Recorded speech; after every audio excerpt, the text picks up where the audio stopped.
Lego Star Wars The Force Awakens, as created by Telltale Games, Warner Brothers, Lego Video Games, Lucasfilm Ltd., Warner Brothers, Dolby Digital, and Disney, is the latest installment from the Lego video game franchise. So the latest game we got was Lego Dimensions, which came out last August or September, I believe. And the last movie they did was the Jurassic Park / World Series, almost exactly a year ago now. It came out in early to mid-June. I think it was like a week or so, maybe 2 weeks after the movie Jurassic World came out. So anyway, I was mildly excited for this game to come out, but I wasn't like whoop-de-woo, yay, another Lego Star Wars game. That's not because I haven't enjoyed the last few Star Wars video games. Star Wars: The Complete Saga is a classic. It's one of my all-time favorite video games. Lego Star Wars 3, not a huge Clone Wars fan, but the game itself is pretty good. Now this one, I was like, okay, it could be good. I was really hoping they were actually going to redo the first 6 movies, because I figured, well, with one, how much are they actually going to be able to do with one movie? Because I don't think they've ever done that before, where they come out with a video game that centers around one movie. The Hobbit they did 2, and they never finished it, which really makes me mad.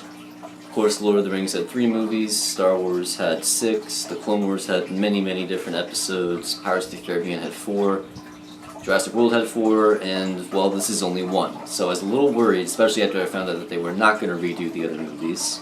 That made me a little sad, but at the same time, although Lego Star Wars Complete Saga looks outdated now, especially compared to the more recent Lego video games, it still is a very good game. And I can understand why I didn't want to retread over that, because people would probably just complain and say, well, it's not as good as the original. Because in some ways it probably would have been, and in a lot of ways it probably would not have been. So anyway, I figured I was going to get this game eventually, because it's Lego and Star Wars, and I love both of those things. But as you guys, some of you guys already know, I actually was not an enormous fan of the newest movie, The Force Awakens. I thought it was okay, I'd give it probably a B+, but I didn't think it was this groundbreaking, outstanding film that pretty much everyone else seemed to think it was. It's actually probably one of my least favorite Star Wars films. In fact, I'd probably say it is my least favorite other than Attack of the Clones, and maybe The Phantom Menace. But that being said, I love all the Star Wars movies, so that's not really saying that I hate it, it's just saying it's not as good as the others to me. So that's why I wasn't like, oh, I gotta pre-order this and I gotta make sure I get it on the day it comes out. I got it a couple weeks later, because I sold a few things on eBay, and I was like, well, I'm gonna get this game because I heard some good things about it. And I love this game. It's a lot of fun. It's actually much better than I expected it to be. There's like 12 levels. There's a prologue level for the Battle of Endor, so you do get at least get to play through the end of Episode 6 in a new format with updates and dialogue and all that. So you at least get to do that. Then we have 10 actual levels for The Force Awakens itself, and an epilogue for Luke's Island, which is kind of like a mini level.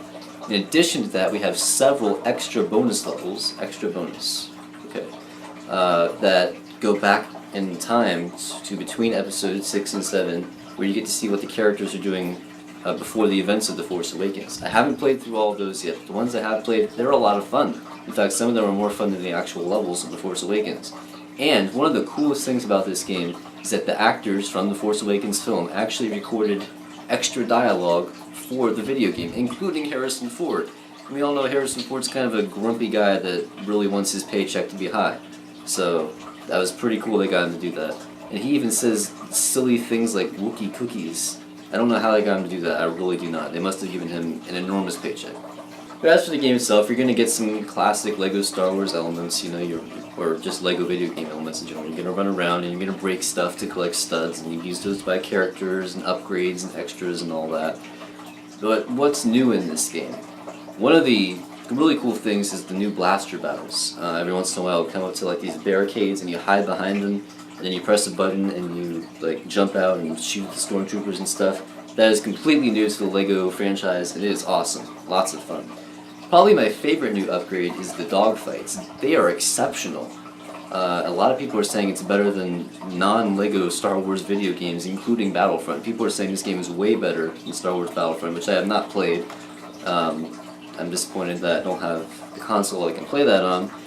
But I haven't heard very good things about it, so I guess I'm not too disappointed. And they're saying that the aerial combat in this game is better than Star Wars Battlefront, which is supposed to be more realistic. But I guess they kind of failed on that. But yeah, these dogfights are lots of fun. There's kind of like two types, one where you're in complete control and you go around and blow things up, and another where you're forced to move forward but you can move around and shoot objects, which is not entirely new. But where you get to fly around and destroy things, you did kind of have that in the Complete Saga, but it was not nearly as good as in this, because you got the target in the center of the screen, and it kind of shows you, okay, you've locked onto this target, and then you start firing away. It is so much fun. Also, it made several character upgrades, like in the original Complete Saga video game, like C-3PO could do nothing. He just walked around and he pressed some buttons. That's all he could do. Now he can run faster. He's still not as fast as the other characters, but it's certainly an improvement. And he can like punch things, which is really cool. I was actually playing this game with a friend, and we were on a level where you can only play as either Rey or BB-8, and I was Rey. And he was BB-8, and he was like, oh come on, I got stuck with the droid.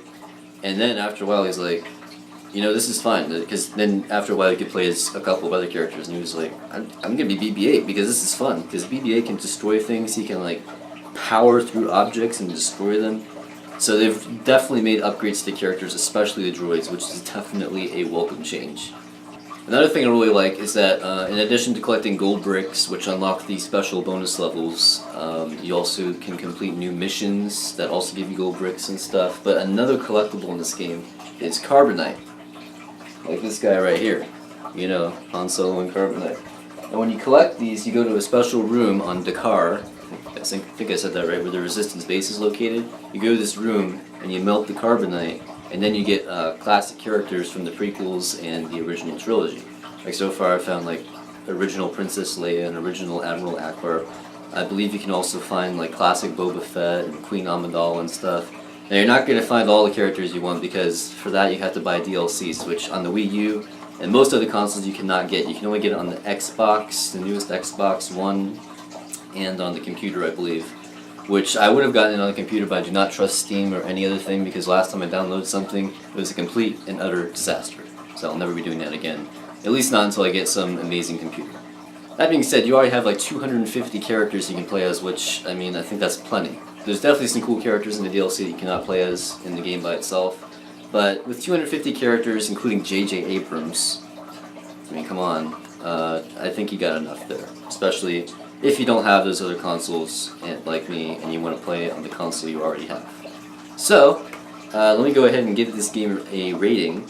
So, I think this is a rare case where I actually enjoyed the video game more than I enjoyed the movie. That's very, very rare. As I said, Force Awakens movie, I would give it B+. This game, I think I would give it an A. Not quite an A+, because there are some glitches, especially on the Wii U version. I haven't encountered too many, but I have encountered a few, which are annoying. But it's not going to end the world or anything. So, that's pretty much the only reason why I would not give this game an A+, because it is phenomenal. One of the best LEGO video games we have seen in a while. It may even be my favorite. It's not my favorite source material, The Force Awakens. Obviously I like Lord of the Rings and the Complete Saga and all that way better in movie format. But in video game format, I do believe this is the best. So definitely check this game out, guys. If you're just a Star Wars fan, if you're just a LEGO fan, if you're both, then you're going to love it.